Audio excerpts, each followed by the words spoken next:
ఓం శ్రీ గురుభ్యో నమ.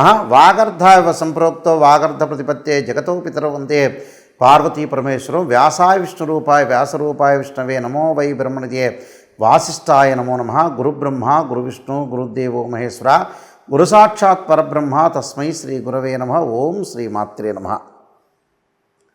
ఆగస్టు మాసంలో సింహరాశిలో మఖ పుబ్బ నక్షత్రాలలో బుధ శుక్రుల యొక్క కలయిక వల్ల మరి వివిధ రాశుల వాళ్ళకి ఏ విధంగా ఉందో ఒకసారి తెలుసుకుందాం. సింహరాశిలో సంచారం చేసే బుధ శుక్రుల యొక్క కలయిక ఆగస్టు 1వ తారీఖు నుంచి 22వ తారీఖు వరకు అంటే 23 రోజుల పాటు సింహరాశిలో బుద్ధికారకుడైన బుధుడు కళత్రకారకుడైన శుక్రుడి యొక్క కలయిక అనేది ఏ విధంగా ఉందో ఒకసారి పరిశీలన చేద్దాం.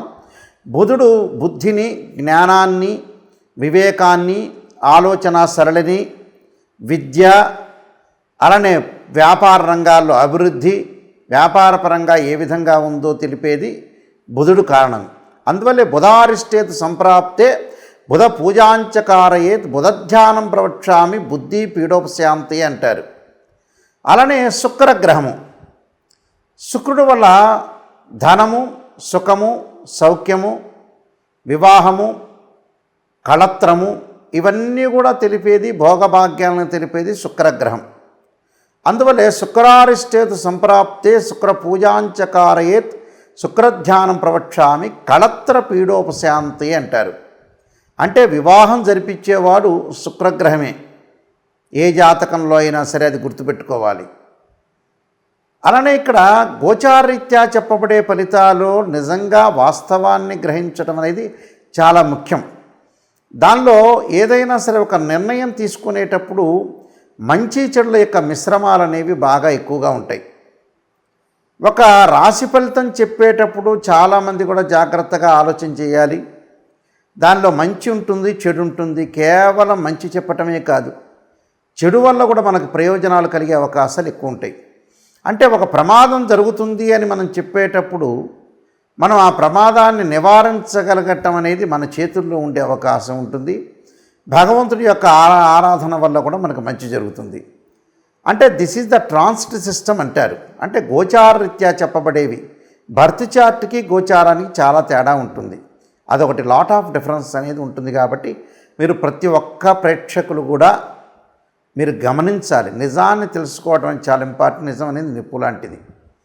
అయితే శుక్రగ్రహము ఏ రాశి నుంచి బాగుంటుంది, ఏ రాశి నుంచి బాగలేదో ముందుగా చూస్తే శుక్రుడు 1, 2, 4, 5, 8, 9, 11 స్థానాల్లో సుఫలితాన్ని ఇస్తాడని మనకి గోచారం తెలుపుతుంది. అంటే వాళ్ళ రాశి నుంచి మనం క్యాలిక్యులేట్ చేసుకుంటే అంటే జన్మస్థానం కానీ, ద్వితీయ స్థానం కానీ, చతుర్థ స్థానం కానీ, పంచమ స్థానం కానీ, అష్టమ స్థానం కానీ, అలానే భాగ్యస్థానం కానీ లాభస్థానంలో ఉంటే సుఫలితాన్ని ఇస్తాడు. మిగతా వాటిల్లో ఉంటే చెడు ఫలితాలను ఇచ్చే అవకాశం అనేది ఒకటి ఉంటుందని మనకి తెలుస్తుంది. అలాగే బుధగ్రహము 2 అంటే ఆ రాశి నుంచి 2, 4, 6, 11 స్థానాల్లో ఉంటే సుఫలితాన్ని ఇస్తాడు. అంటే ద్వితీయంలో, చతుర్థంలో, షష్టమంలో, లాభంలో ఉంటే మాత్రమే శుభాన్ని ఇస్తాడు. మిగతా స్థానాల్లో మిశ్రమైన ఫలితాలు, మిగతా స్థానాల్లో చెడు ఫలితాలు ఇచ్చే అవకాశాలు ఖచ్చితంగా ఉంటాయి. అంటే వీళ్ళకి ఏ విధంగా ఉండబోతుందో ఒక్కసారి ప్రతి రాశిని కూడా మనం చూసుకునేటట్లయితే ఏ రాశుల వాళ్ళకి సింహరాశిలో 23 రోజుల పాటు సంచారం చేయటం వల్ల మధ్యలో ఒక 3-4 రోజుల పాటు కూడా ఇక్కడ ఏ విధంగా ఉండబోతుంది అంటే 3-4 రోజుల పాటు కూడా బుధుడు కొంత వక్రారంభం అనేది ఒకటి ఉంటుంది. అలానే ఈ జాతకపరంగా ఈ గోచారరీత్యా ఏ విధంగా ఉండబోతుందో ఒకసారి మనం పరిశీలన చేసుకోవాలి. చేసుకుంటే ప్రతి రాశి యొక్క విషయాన్ని మనం కూలంకషంగా తెలుసుకున్నట్టుగా అవుతాం. కాబట్టి ఇవన్నీ కూడా మనం తెలుసుకొని ముందుకు వెళ్తే దాని యొక్క పరిహారాలు చేసుకొని మనం ముందుకు వెళ్ళామనుకోండి మీకు మంచి జరిగే అవకాశం అనేది ఖచ్చితంగా ఉంటుంది.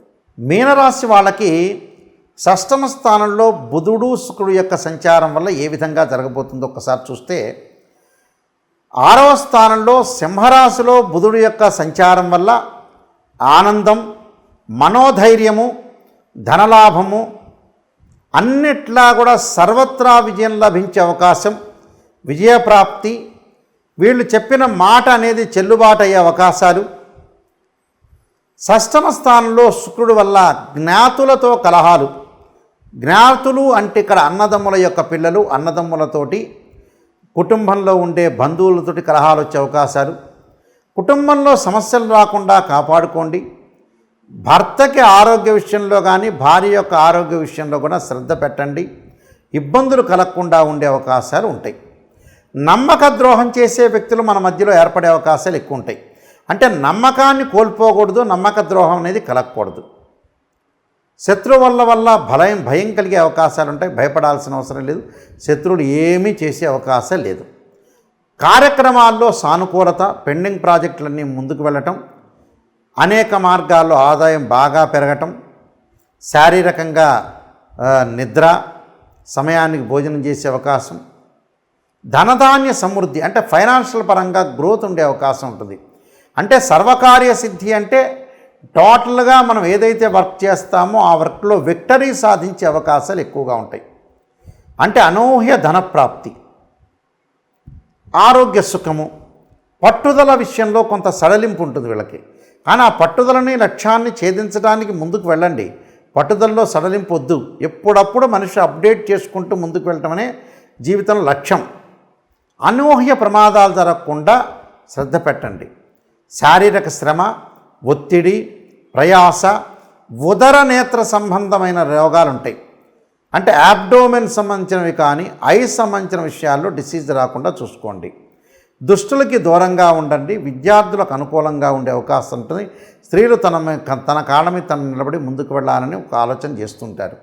కోర్టు సమస్యల పరిష్కారం కావటం, తల్లిదండ్రుల యొక్క అనుబంధము, అన్నదమ్ముల యొక్క అనుబంధము, యజ్ఞయాగాది క్రతువుల్లో పాల్గొనటం, ప్రయాణాలు చేయటం, ప్రయాణాల వల్ల గౌరవ మర్యాదలు, అలానే ఎమినెంట్ స్కాలర్స్తో పరిచయాలు బాగా పెరిగే అవకాశం ఉంటుంది.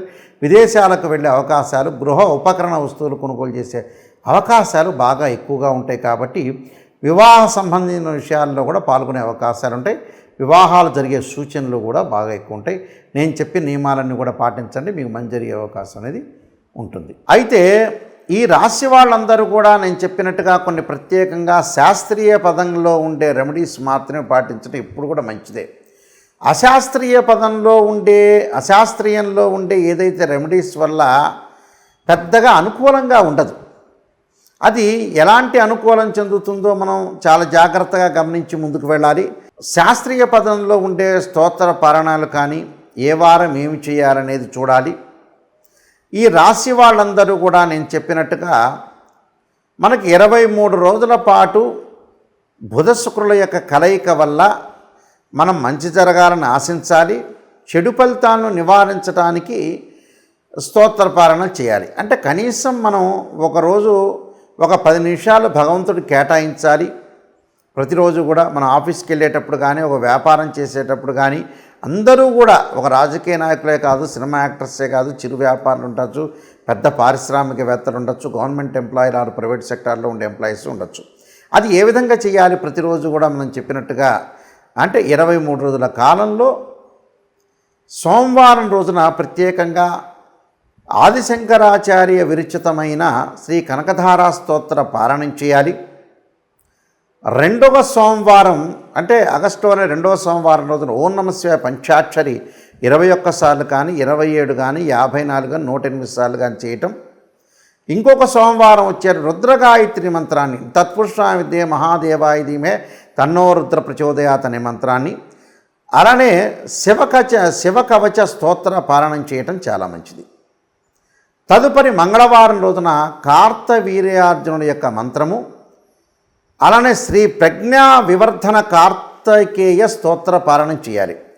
అంటే శ్రీ ప్రజ్ఞా వివర్ధన అంటే కార్తికేయ స్తోత్ర పారాయణం చేయటం మంచిది మంగళవారం పూట. అది ఉదయం చేయొచ్చు, మీకు కుదరకపోతే సాయంత్రం కాలం స్నానం చేసి ప్రదోష కాలంలో కూడా చేయొచ్చు. అలానే బుధవారం రోజున శ్రీ గణేష ద్వాదశనామ స్తోత్ర పారాయణం చేయొచ్చు. అలానే గణపతిని ఆరాధన చేయటం అనేది మంచిది. అంటే వక్రతుండ మహాకాయ కోటి సూర్య సమప్రభ నిర్విఘ్నం కురుమే దేవ సర్వకార్యేషు సర్వదా అనే మంత్రాన్ని, తత్పురుషాయ విద్యే వక్రతుండాయ ధీమే తన్నోదంతి ప్రచోదయాత్ అనేది మంత్రాన్ని చదవండి. ఉదయం పూట కుదరకపోతే సాయంకాలంలో కూడా చదవచ్చు. ఇది బుధవారం రోజున చేయాల్సింది. గురువారం రోజున దత్తాత్రేయ స్వామి యొక్క స్తోత్రాన్ని, దత్త కవచాన్ని చదవటం మంచిది. అలానే శుక్రవారం రోజున ప్రాతకాలం కానీ ప్రదోషకాల సమయంలో కానీ శ్రీ గౌరీ దశక స్తోత్ర పారణం చేయటం, గౌరీ దేవత ఆరాధన చేయటం, శ్రీ త్రిపుర సుందరి స్తోత్ర పారణం చేయటం చాలా మంచిది. ఇది శుక్రవారం రోజున చేయాలి. శనివారం రోజున వచ్చేటప్పటికల్లా లక్ష్మీ నరసింహస్వామి పంచరత్న స్తోత్ర పారణం కానీ లేకపోతే విష్ణు సహస్రనామ పారణం కానీ ఉదయం కానీ సాయంత్రం కానీ చేయొచ్చు. ఆదివారం రోజున వచ్చేటప్పటికల్లా జగన్నాథ అష్టక స్తోత్ర పారణం చేయండి.